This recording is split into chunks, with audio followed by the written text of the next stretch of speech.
بسم اللہ الرحمن الرحیم۔ السلام علیکم پیارے دوستو، میں آپ کو اسلامک وظائف چینل پر خوش آمدید کہتا ہوں اور امید کرتا ہوں کہ آپ تمام لوگ خیر و عافیت سے ہوں گے۔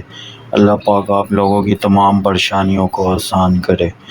دوستو، آج کا میں جو وظیفہ آپ کے لیے لے کر حاضر ہوا ہوں، یہ رزق میں برکت کا وظیفہ ہے۔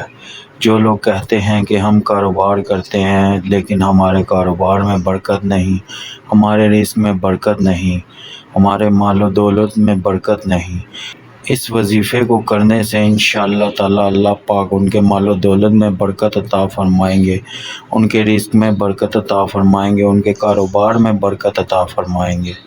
اور دوستو، سب سے پہلے میرے چینل کو سبسکرائب ضرور کر دیں اور بیل کے آئیکن کو ضرور دبا دیں تاکہ میری آنے والی نئی ویڈیو آپ کو بر وقت مل سکے۔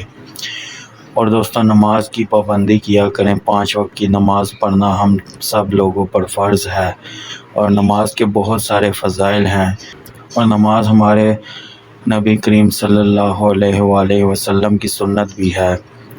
تو دوستو، ٹائم کو ضائع نہ کرتے ہوئے چلتے ہیں وظیفے کی طرف، اور آپ کو بتاتا ہوں کہ وظیفہ کیا ہے۔ تو دوستو، اس وظیفے کو آپ نے صبح فجر کے بعد یا پھر شام کو عشاء کے بعد پڑھنا ہے۔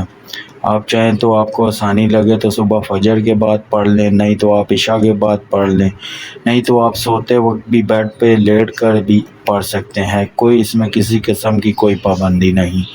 آپ نے کرنا کچھ یوں ہے کہ نماز پڑھنے کے بعد جب آپ وظیفہ کرنا چاہیں صبح یا شام، تو آپ نے اول آخر 3 مرتبہ درود ابراہیمی پڑھ لینا ہے، اور درمیان میں آپ نے 100 مرتبہ پڑھنا ہے لا الہ الا اللہ المالک الحق المبین، لا الہ الا اللہ المالک الحق المبین۔